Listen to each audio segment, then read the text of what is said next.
Oke, apa kabar Mitra TA TV? Senang sekali saya Nahir Pram hadir dalam Newspedia. Dan kali ini dalam Newspedia kita angkat tema tentang meningkatkan ketahanan pangan untuk kesejahteraan masyarakat.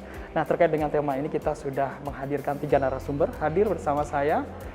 Yang pertama adalah anggota DPR RI dari Komisi 6, Bapak Muhammad Toha. Apa kabar, Pak Toha? Baik, Mas Seno. Sehat pastinya. Oke.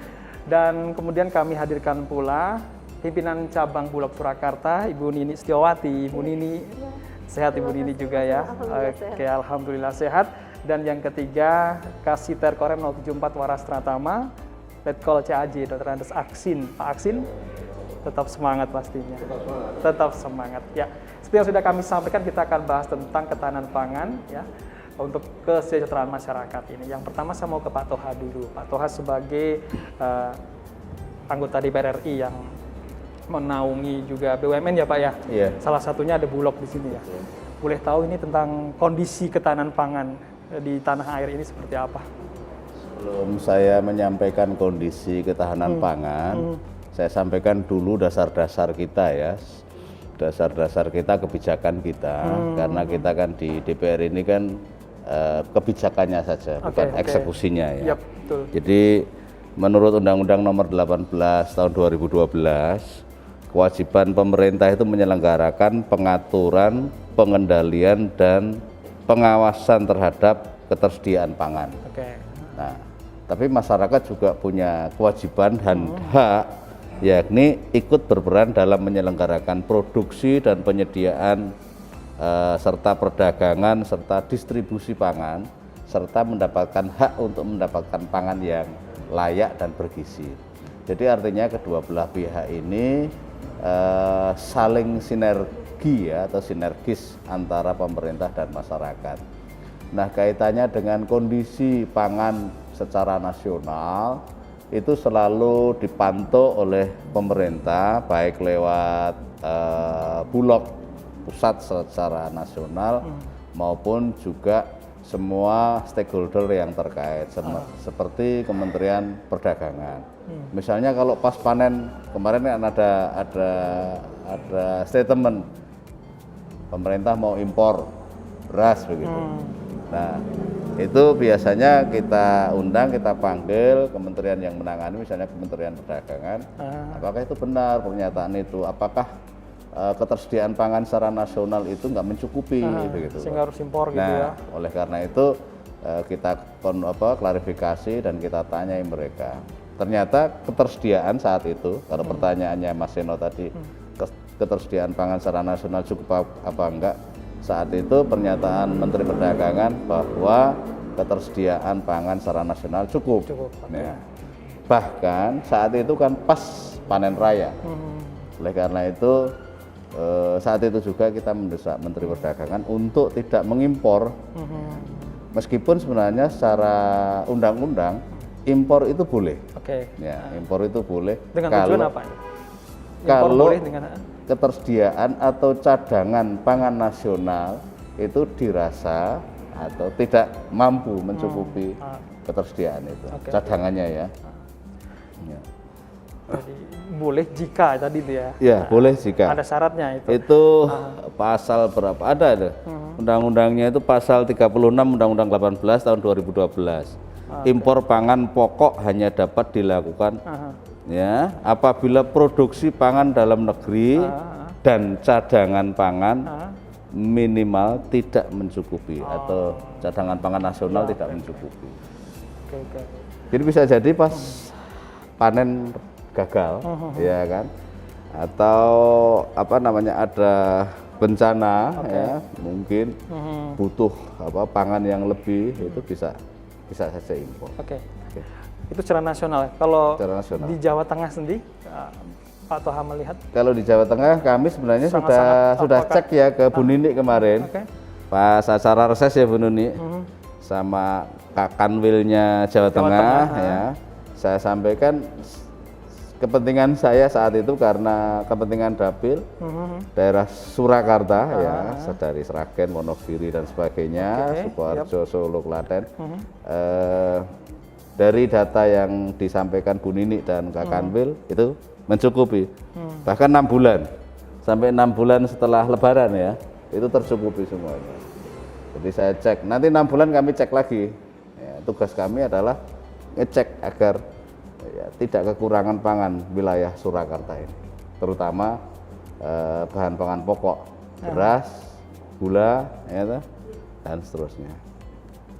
Itu Mas Yono, informasi. Kalau dijelaskan kan memang kalau DPR fungsinya kan pembuat kebijakan gitu ya, di undang-undang lah. Nah kaitannya dengan ketahanan pangan, tapi ada nggak sih bikin program juga terkait dengan ketahanan pangan ini selain produk undang-undang kebijakan? Undang-Undang 18 itu kan sebenarnya menginstruksikan untuk membuat Badan Ketahanan Pangan Nasional. Badan Ketahanan Pangan Nasional. Nah, Badan Ketahanan Pangan ini seharusnya dibentuk setelah 3 tahun setelah Undang-Undang Nomor 18 itu diundangkan. Padahal itu diundangkan tahun 2012. Ya? Artinya 2015 harus sudah ada, tapi sampai sekarang belum. Ini, nah ini ya teman-teman mengatakan pemerintah dalam hal ini melanggar undang-undang itu. Meskipun sebenarnya ini pemerintah daerah ya luar biasa.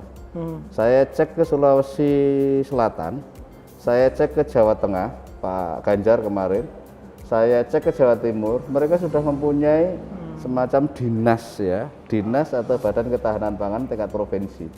Bahkan di kabupaten-kabupaten itu juga sudah mempunyai itu. Meskipun secara nasional belum. Pusatnya tidak ada gitu ya ketanpa. Ya mungkin mengacunya ke apa itu ada Badan Ketahanan Pangan di Kementerian Pertanian. Tapi itu kan spesifik di Kementerian Pertanian. Kalau bisa ya secara umum ya, secara nasional ini ada Badan Ketahanan Pangan yang ngurus khusus pangan, ketahanan pangan. Baik. Saya ke Ibu Nini. Bu Nini, sebelum mungkin masuk ke tema kita kaitannya dengan meningkatkan ketahanan pangan untuk kesejahteraan masyarakat ini ya, boleh tahu ini fungsi atau tugas Bulog ini apa sih? Ya, baik Mas Seno.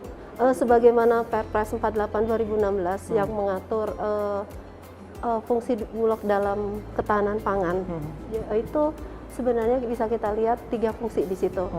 Ketersediaan, keterjangkauan, dan stabilisasi. Nah, ketersediaan itu bagaimana sih? Berarti Bulog itu harus bisa menjamin ketersediaan, khususnya kalau di Indonesia ini pangannya beras gitu ya, itu sampai ke pelosok negeri. Apa yang dilakukan oleh Perumbulog? Perumbulog sampai dengan hari ini pun masih melakukan penyerapan gabah beras dalam negeri. Gunanya untuk apa itu tadi? Ada fungsi ketersediaan yang harus diemban oleh Perumbulog. Nah, kemudian yang kedua keterjangkauan, bahwa yang pangan ini harus dijangkau oleh seluruh lapisan masyarakat dimanapun di pelosok negeri ini. Bulog seperti kita ketahui, Bulog ada di seluruh Indonesia, kemudian juga ada infrastruktur sarana yang tersedia gudang-gudangnya, ya. Sama harga keterjangkauan itu. Kemudian dia juga harus menyediakan mendekat. Kami juga punya sekarang ada apa namanya RPK Pak, itu yang salah satu untuk mendekatkan produk-produk biar lebih terjangkau. Kemudian juga apa namanya, kita juga di situ ada beberapa penugasan yang bisa untuk menjangkau ini. Contohnya KPSH saat ini, KPSH itu bisa dibeli dengan harga 8.300 misalkan harga yang per hari ini ya, mulai tahun dulu dikenal mungkin sebagai operasi pasar. Itu kan caranya bahwa dapat terjangkau. Ya, kemudian fungsi ketiga adalah stabilisasi. Stabilisasi ini berarti dari hulu dengan hilir. Produsennya dijaga, konsumennya juga dijaga itu tadi. Nah, produsen kami menyerap gabah beras petani, kemudian di sisi hilir kami juga menjaga harga untuk tingkat konsumen. Ketika harga naik, ada KPSH yang bisa dibeli oleh masyarakat dengan harga lebih terjangkau. Gitu. Ya, kalau terkait dengan yang di Surakarta sendiri ketersediaannya ini aman, dan amannya itu sampai kapan gitu? Saat ini sebagaimana diketahui cabang Surakarta ini membawahi 7 kabupaten kota, yaitu Solo Raya. Kami per hari ini mempunyai stok setara beras, berarti gabah dan beras itu 16.800, dan itu terus akan bertambah karena kami pun masih terus melakukan penyerapan. Begitu. Seperti tadi disampaikan Pak Toha sebelumnya, ini 6 bulan ke depan mungkin juga masih akhir tahun bahkan awal tahun masih sangat cukup. Gitu. Ya, ini menarik ketika kemudian TNI itu sepertinya dilibatkan di dalam ketahanan pangan gitu ya Pak ya.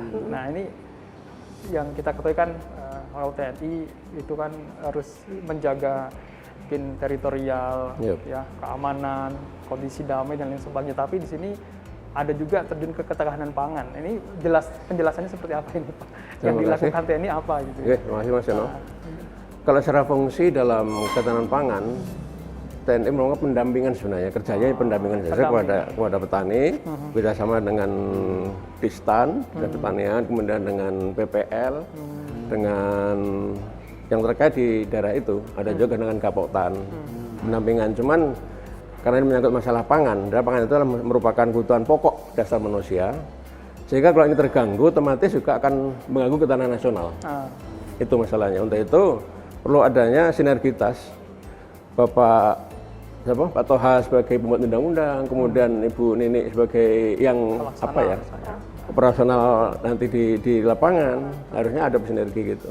Kalau tugas kami secara pokok adalah hanya pendampingan saja Mas. Diaturnya seperti itu.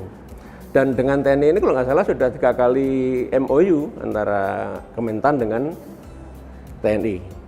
Gitu. Mulai zamannya mungkin waktu itu Pak Mulyono, kemudian Pak Gatot sampai kemarin Pak Andika. Sudah 3 kali MOU Mas kita. Itu MOU-nya itu maksudnya diperbarui terus. Perbarui terus ya. Gitu ya. Bahkan terakhir kemarin yang terakhir ini apa? Ya, untuk poinnya yang apa? Dalam? Poinnya apa? Poinnya yang terakhir yang memperbarui MOU yang sebelumnya gitu apa? Yang terakhir adalah penguatan pangan Mas. Yang kita semua tahu Bapak Mendan sekarang duduk sebagai komandannya untuk food estate di wilayah Kodam Tanjung Pura. Bahkan nanti akan dikembangkan lagi, mungkin di Kodam 2 Sriwijaya Bapak. Jadi nanti ada 2 wilayah, karena memang itu memungkinkan di wilayah itu. Tapi untuk Solo Raya tugas kami adalah sebagai pendamping petani maupun Gapoktan maupun para PPL di lapangan.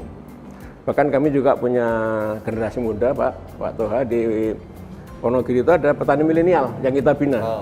Jadi itu udah ekspor Mas. Pemberdayaan pemudanya gitu ya. Betul, pemudanya Wonogiri itu alhamdulillah sekarang malah sudah bisa ekspor beras. Gitu. Itu yang kita lakukan di Korea. Tanam padi itu ya. Nggih. Segala komoditas ada Pak. Gitu. Itu Mas. Jadi pendampingan pemberdayaan ke kelompok tani, kelompok tani, Gapoktan, atau kelompok pemuda, itu termasuk terjun ke sana juga ya Pak? Iya. Bahkan itu tembak langsung. Langsung tembak. Betul. Langsung. Bahkan tidak jarang ikut bertani juga. Ikut bertani juga. Ikut bertani. Bahkan di tiap kodam kita punya demolot. Apakah jagung, kedelai, bahkan padi kita punya demolot. Termasuk perikanan kita punya demolot di masing-masing kodam. Baik. Pak Toha, Bu Nini, dan Pak Aksin, kita jeda dulu, nanti kita sambung lagi. Kita akan kembali lagi Newspedia untuk meningkatkan ketahanan pangan demi kesejahteraan masyarakat akan segera kembali untuk Anda. Baik, Mitra Tia TV masih di Newspedia dan kita masih membahas meningkatkan ketahanan pangan demi kesejahteraan masyarakat. Masih menemani Bapak Muhammad Toha, Ibu Nini Setiawati dan juga Bapak Aksin. Saya ke Bu Nini ini, Bu Nini ya. Tadi dikatakan aman ya, dengan 3 fungsinya tadi kan aman ya, dari ketersediaan, keterjangkauan, stabilisasinya juga aman gitu.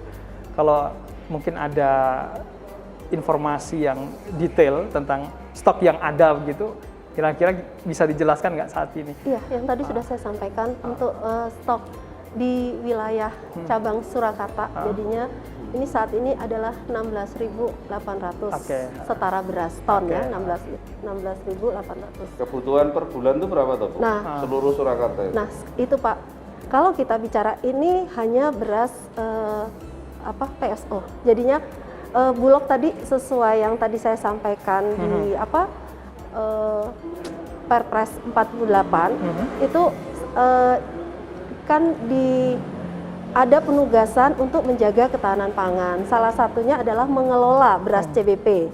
beras cadangan beras pemerintah. Oke. Nah, yang saat ini yang di kami sekitar 16.800-an ton itu. Artinya pengeluarannya pun juga harus jelas peruntukannya karena ini kan milik pemerintah. Kalau dulu kami bisa berhitung Pak, karena ada captive market yang jelas, ada penugasan di hilirnya. Jadinya saat ini kan kami menyerap sebagai fungsi tadi ketersediaan, ada di hulu. Kemudian harusnya fungsi stabilisasi itu juga bergandengan dengan hilirnya, biar itu selalu terjaga stok-stok itu. Ini maksudnya kan hulunya itu menyerap, hilirnya itu macet gitu loh, ada bottleneck begitu. Betul. Nah, sekarang ini yang sebenarnya yang agak apa ya Pak, ketika sementara kalau kita bicara komersial, tuntutan komersial harusnya kita sudah tidak bicara hanya nyerap aja begitu kan ya. Tapi karena itu tadi ada penugasan, ini yang harus sebenarnya menjadi problem di Bulog. Sementara penugasan yang ada itu hanya contohnya untuk bencana alam, kemudian untuk operasi pasar atau sekarang yang disebutkan KPSH. Ada lagi yang lain? Ya, hanya seperti itu. BPNT gimana? Nah, kalau BPNT sebenarnya BPNT ini adalah konsepnya adalah beras premium ya Pak. Bulog itu sanggup di beberapa kabupaten kota itu bisa di wilayah Surakarta itu Bulog yang dipercaya sebagai suppliernya, salah satu supplier sudah bisa membuktikan bahwa Bulog tidak kalah bersaing dengan swasta, pemasok swasta artinya. Bahkan karena kami tahu banget bahwa kepercayaan itu harus kami jaga. Jadinya kami tidak pernah Pak, alhamdulillah sampai saat ini tidak ada komplain terhadap BPNT itu. Namun kami itu masih hanya sepersekian ya kota yang diberikan kepada kami. Karena itu kan semua boleh kan ya Pak. Jadinya nah ini yang kami harapkan mungkin bisa dicarikan Pak, mungkin Pak Toha dalam hal ini sebagai Komisi 6 yang tahu persis bagaimana Bulog bisa untuk biar lebih seimbang artinya. Karena apa yang tadi disampaikan Pak Toha ketika bottleneck, kami mempunyai beban perawatan yang cukup tinggi. Sementara seperti kita ketahui beras itu juga akan mengalami penurunan ketika mengalami masa simpan yang panjang. Ini kami harus otomatis perawatannya, kualitasnya semua kan harus kita jaga biar tidak mengalami problem penurunan. yang sering dihadapi adalah kaitannya dengan peralatan gitu atau gimana? Problem yang sering dihadapi problem saat ini bukan perawat, ya itu tadi sepanjang hulu dan hilirnya tidak seimbang itu akan menjadi masalah di dalamnya pengelolaannya. Pak Toha, apakah itu juga yang muncul mungkin masuk ke Pak Toha ya seperti yang disampaikan Bu Nini atau gimana? Ya, ada masalah yang pertama adalah Bulog ini antara penugasan dan komersial itu nggak jelas. Ya, nggak jelasnya begini. Kalau penugasan berarti dia harus diberi semacam PMN oleh pemerintah, ya penyertaan modal negara. Ya, saat ini yang saya tahu Bulog itu juga melakukan pinjaman ke Himbara dengan bunga yang agak komersil. Nah, kalau itu agak komersil berarti seharusnya Bulog itu juga bisa komersial, tapi biasanya dipakai untuk penugasan, jadi nggak seimbang. Artinya seharusnya kalau penugasan itu ya duitnya PMN pemerintah, bukan Bulog mencari hutang sendiri begitu loh. Nah ini yang pernah disampaikan juga oleh Pak Buas kepada kami, keluh kesah ini. Nah ini saya sampaikan kepada publik. Yang pertama itu, yang kedua, Bulog itu harus wajib menyerap gabah atau beras masyarakat. Tapi Bulog itu dibatasi untuk komersil, dibatasi harga eceran tertingginya, dan juga mohon maaf tidak diberi akses atau ruang untuk kayak BPNT tadi. Kalau yang dulu itu operasi pasar, jadi menyerap terus sampai di gudang tidak keluar, biaya gudang itu per hari berapa, biaya tenaganya berapa itu nggak dihitung, beras numpuk. Akhirnya kemarin kan kalau saya ngomong-ngomong sama direktur keuangannya Mas Bagia itu sekitar 200.000 ton itu beras tahun 2000 berapa 4 tahun yang lalu atau 5 tahun yang lalu atau 3 tahun yang lalu, pokoknya sudah nggak ini. Karena apa? Karena nggak bisa keluar. Nggak, seharusnya pemerintah daerah, mohon maaf, mungkin dari pemerintah pusat ya dalam hal ini Kementerian Dalam Negeri menghimbau atau menyarankan atau syukur-syukur ada MOU dengan Bulog ini agar untuk memberikan BPNT kepada masyarakat itu diambil beras Bulog. Nah, yang swasta nanti diserap oleh yang masyarakat diserap oleh Bulog. Nah, Bulog yang akan mendistribusikan kepada pemerintah daerah sebagai program BPNT ini kepada masyarakat. Itu baru fair. Baru fair. Ini juga kasihan juga Bulog itu. Jadi duit cari sendiri, kewajiban nyerap, tapi tidak dapat akses untuk ini. Oh, BMT itu bukan dari Bulog seluruhan ya ternyata ya. Sekarang enggak. Jadinya ketika penyerapan ini itu adalah yang tadi disampaikan Pak Toha, pinjaman perusahaan kepada Imbara itu tadi dengan bunga ya hampir komersil memang hitungannya seperti itu. Yang saya tahu 8,5 Mas bunganya. Oke, selain permasalahan ini Pak, mungkin ada yang dari masyarakat masuk ke Pak Toha apa ini katanya dengan kondisi ketahanan pangan. Masyarakat di sisi lain juga begini, kok beras saya nggak diserap oleh Bulog sih?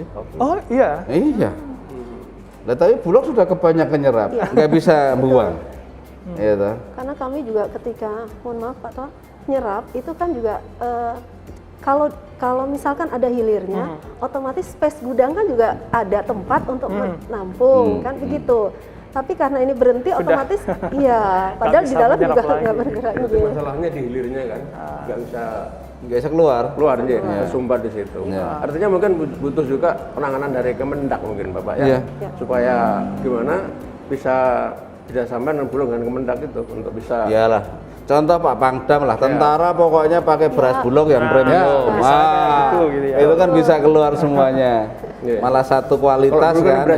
Sekarang Bisa juga itu karena bapak-bapak TNI ini kan juga membuat demplot, mengadvokasi, mendampingi, bahkan memproduksi pangan sendiri, menanam sendiri toh Pak. Kita punya secara Bulog untuk di TNI juga ada stok Mas, tapi dititipkan biasanya di gudang Bulog biasanya seperti itu. Di wilayah Wonogiri maupun yang lainnya kita punya stok. Yang harus kita pertahankan. Iron stock itu ya Pak. Betul. Ya, di luar dari yang disampaikan tadi, mungkin ke Pak Aksin ya. Memang TNI dibekali untuk berbagai hal kaitannya dengan pertanian dan sebagainya itu, Pak. Itu terima kasih. Ini penting sekali. Gini Mas, karena tentara itu harus serba bisa, walaupun nggak bisa jadi bisa. Contohnya seperti ini. Ini mengambil senjata kan? Kita tidak punya ilmu pertanian, tetapi karena ini memang tugas dari pemerintah, dari pimpinan atas, ya kita laksanakan. Nah, untuk itu mungkin saya juga minta kepada Bapak Toha sebagai pembuat undang-undang, berilah kami ruang, katakanlah untuk pemberdayaan SDM kita. Karena itu tadi kita hanya beberapa orang Pak yang bisa kita kirim, contoh ke Suropadan, Magelang itu untuk belajar pertanian.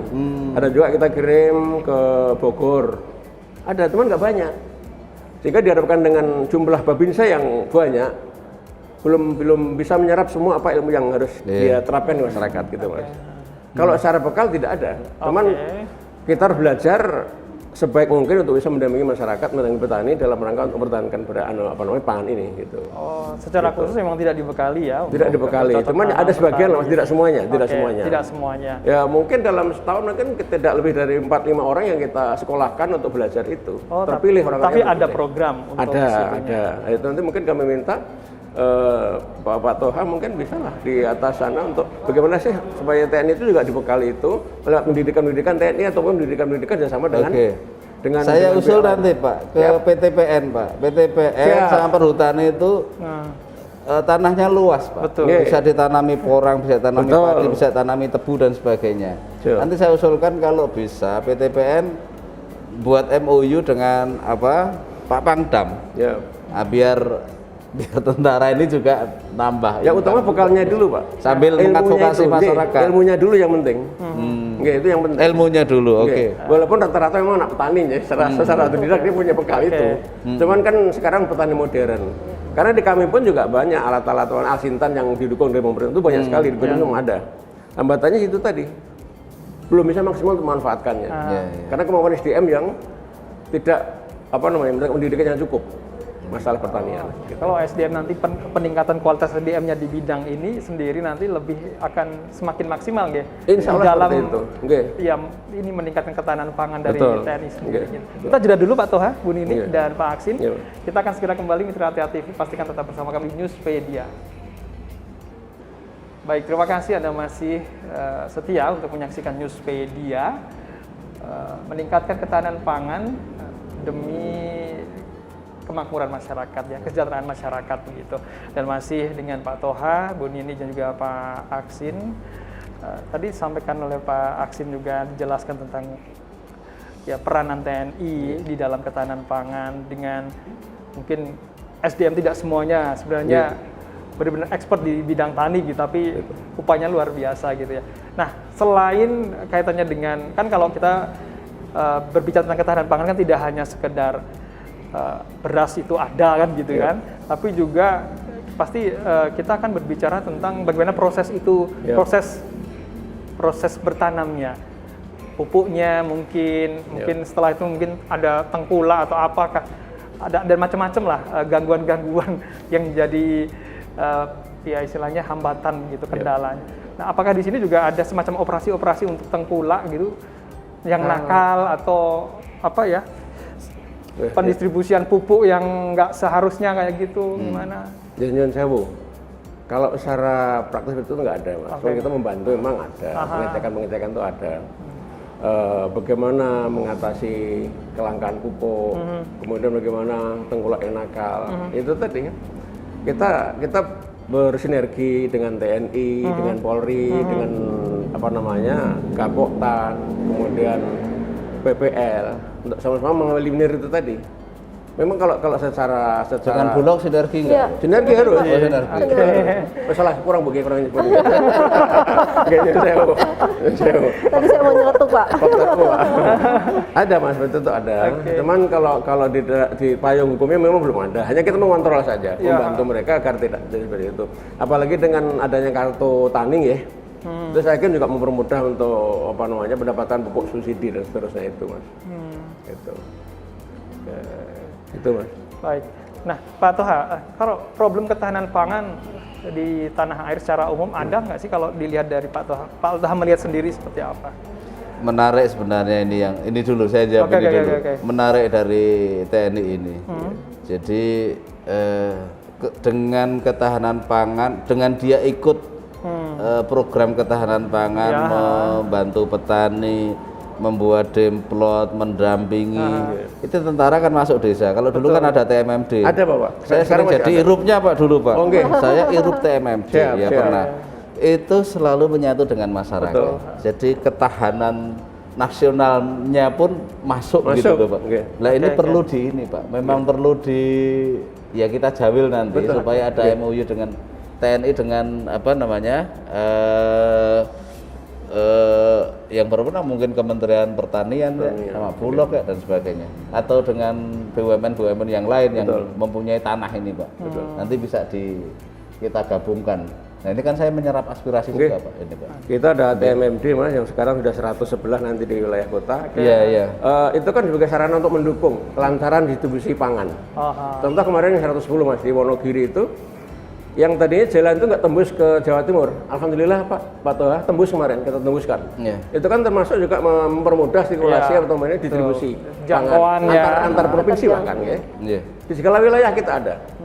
Tadinya mungkin antar desa nggak nyambung, kita sambungkan, kita kerjakan dengan apakah dengan karya bakti maupun dengan TMMD. Insya Allah itu juga sangat-sangat mendukung dalam rangka ketahanan pangan maupun ketahanan nasional.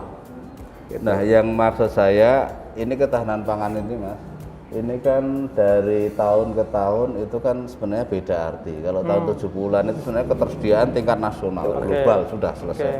Kalau tahun 80-an itu akses pangan sampai rumah tangga. Itu namanya ketahanan pangan. Sampai Jadi rumah sudah tangga, ada pangan itu bagaimana sampai ke keluarga. Kemudian yang tahun 90-an ke sini itu produksi pangan yang cukup dengan harga yang pantas gitu kan. Artinya makanya ada harga eceran tertinggi itu kan, lalu juga terjangkau oleh MPR, masyarakat berpenghasilan rendah.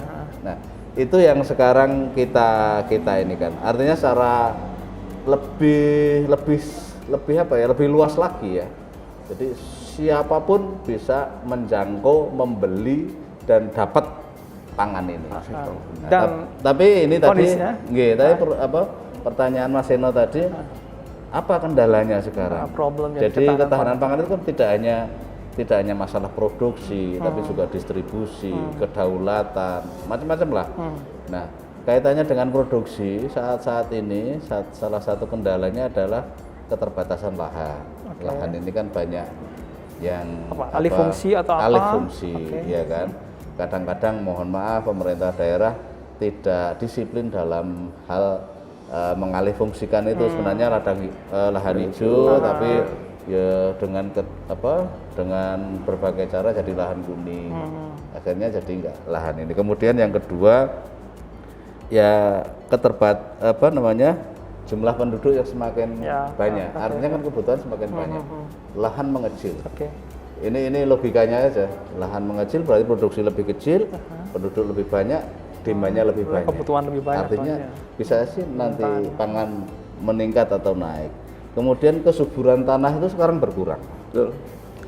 Sehingga ketika 1-2 ribu meter itu per patok, kalau di tempat saya itu per patok 2.000 sampai 3.000 meter. Dulu bisa menghasilkan katakanlah 5 ton, nah sekarang kadang-kadang cuma 2 ton. Nah ini. Kemudian yang selanjutnya ya penerapan teknologi yang kurang, penerapan teknologi artinya ya termasuk pupuknya, termasuk caranya memanen, kemudian pengolahannya dengan mesin yang canggih dan seterusnya.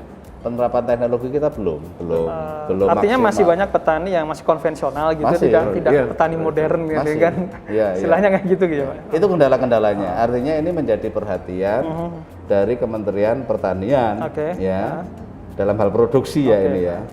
Distribusi juga begitu. Distribusi yang dialami Bulog tadi kan masuk tapi nggak keluar.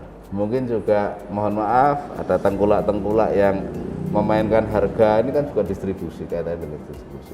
Jadi banyak sebenarnya, kompleks ini ketahanan pangan ini. Kalau untuk kebijakan dari yang ketahanan pangan kan tadi tahun 2012 ya Pak, itu masih Undang-Undang Nomor 18 tahun 2012, benar ya? Betul. Nah, itu masih relevan untuk bisa masih undang-undang gitu dijalankan saat ini, atau mesti butuh produk baru apa mungkin dari kebijakan gitu? Saat ini ada usulan di Prolegnas untuk merevisi undang-undang pangan itu, undang-undang pangan, karena ini masalah substansial signifikan atau utama ya, yang perlu kajiannya secara dinamis.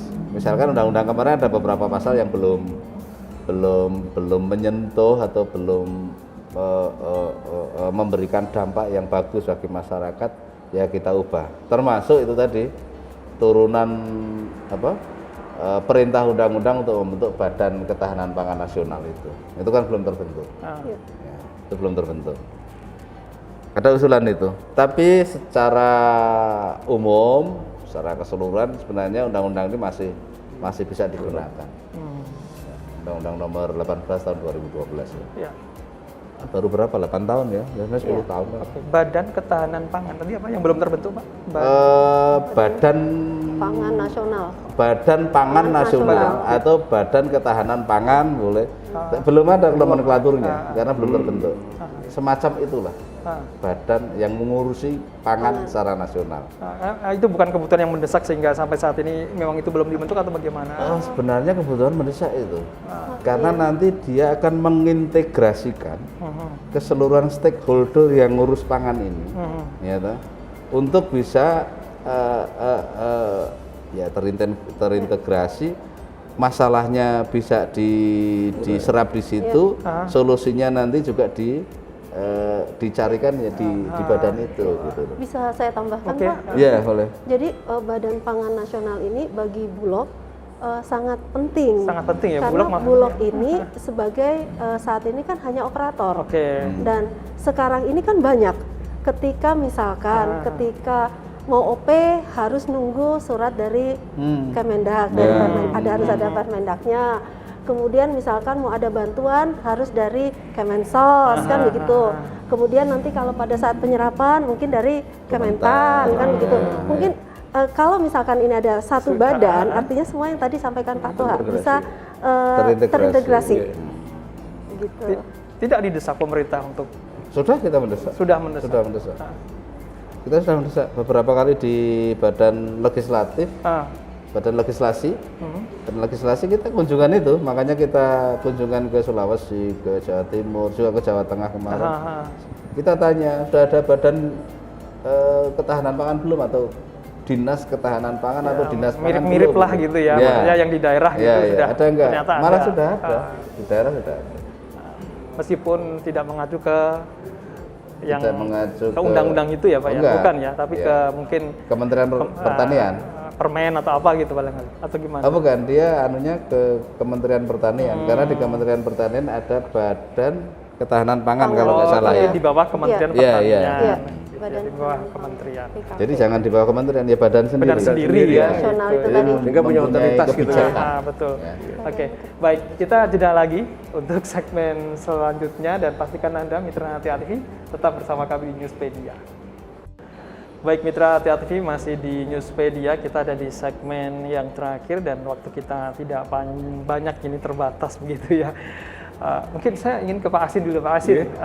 Mungkin ada apa sih yang diinginkan dari TNI terkait dengan biar bisa lebih maksimal lagi dalam ikut serta dalam bisa meningkatkan ketahanan pangan tanah air ini apa ya? Saya Mas, kembali lagi saya laporkan kepada Pak Toha. Lapor ke Pak Toha. Kembali Pak Toha. Masalahnya kan itu tadi, masalah SDM Mas. SDM. SDM itu baik kepada petani pun kepada kami pendamping. Ya kan petani pun bisa menggunakan maksimal, belum bisa saya pikir. Karena masih Pak, kita punya ratusan alsintan nganggur semua. Ada di Kodim, kan kasihan. Nah itu tadi makanya saya minta kepada beliau untuk bisa memfasilitasi agar anggota kami Bepinsa yang harus bisa ini bisa mendapatkan minimal bekal pertanian. Apakah mengenai alat pertaniannya secara modern maupun yang lain-lainnya lah. Kita hanya selama ini hanya yang tradisional, tanam tradisional gitu. Kemudian mungkin juga kita perlu milih komoditas yang bisa pas di wilayah itu untuk pertanamannya. Contoh Wonogiri butuhnya apa, cocoknya tanam apa, itu harus bisa kita pilih Bu. Bahkan mungkin perlu kita juga menggalakkan pangan lokal. Tidak mungkin semua makan beras kan, wilayah mana tertentu kita juga harus ikuti wilayah itu. Udah mencoba nanam porang apa belum? Porang kita tanam. Sudah ya? Sudah, tapi anggota secara personal, untuk kelembagaan belum. Gitu. Bahkan kami juga sudah menanam di Wonogiri itu Pak, yang tadinya mungkin tanah itu tandus, nggak ditanam. Saya tanam alpukat sudah 2 tahun jalan ini, alhamdulillah dari 1.200 yang kita tanam masih ada 800 yang bisa berdiri tegak dan subur, alhamdulillah. Gitu. Jadi itu Mas. Kalau yang nanam TNI aman ya Pak ya? Alhamdulillah. Curi-curi ya? Alhamdulillah. Tapi kan masih proses Pak. Proses sekitar 2 meter lah tingginya itu. Nanti nggak tahu udah panen, udah berbuah kita nggak tahu. Itu Pak yang saya minta tadi. Karena belum panen aja ya Pak ya? Belum. Itu kan menggunakan belum terdeteksi. Green Bell-nya madu. Iya. Ada jeruk di situ, ada durian, ada pisang. Ya, kalau masyarakat tahu kan, wah TNI itu dekat dengan rakyat Pak. Oh ini Nah, miliknya itu. TNI. Itu poin. Enggak, kita Mas, yang di Wonogiri kita panggil juga kelompok tani, Oh, oke. Kodim, koperasi korem. Ya sama kita nanti ada semacam bagi hasil. Oke. Oke, iya. Mau tani nanti berapa, koperasi kodim berapa, koperasi korem berapa, udah kita hitung semua di situ. Oke, baik Pak Aksin. Tadi udah disampaikan ke Pak Toha, nanti Pak Toha biar dibawa kemana ya Pak Toha ya? Iya, iya. Kaitan dengan SDM. Bu Nini, gimana Bu Nini ini? Oh, iya. Jadi yang mungkin tadi Yang terlihat paling bahwa urgent apa yang iya, paling sama? bahwa meskipun ada persoalan di hilir, bukan berarti Bulog itu berhenti berinovasi. Oke, Jadinya dengan regulasi yang nanti mungkin kami minta bantuan Pak Toha juga untuk menyampaikan harus dipikirkan nih persoalan hilirnya Bulog, tapi Bulog dalam sisi komersial tidak berhenti berinovasi. Salah Salah satu satunya contohnya apa ini? ini sudah ada pembangunan RTR, rice to rice, jadinya pengolahan beras. Oke. Kemudian juga ada rice mill modern kami bangun di mana di Sragen. Ini pada dasarnya kami juga ingin membuktikan bahwa kami bisa kok bersaing. Artinya tolong kami juga diberi kesempatan untuk misalkan pasar BPNT kami bisa diberikan ruang, kemudian mungkin dari bapak-bapak TNI juga mempercayakan kami untuk mengambil berasnya. Ini mari kita buktikan bersama gitu bahwa Bulog bisa dan mampu bersaing untuk melakukan Bulog itu merasa belum dipercaya sangat gitu ya Pak? Bu? Ya, karena memang begini. Enggak, kalau soalnya dilihat- Bulog dulu itu kan berasnya Ya. kutuan. Iya, Terkenalnya betul. gitu ya. Ya, jadinya terus terang kalau dikatakan mungkin ada dosa di masa lalu, mungkin itu adalah masa lalu. Oke. Tapi yang sekarang dan sudah berapa tahun ini Bulog sudah Udah jauh tobat. berubah.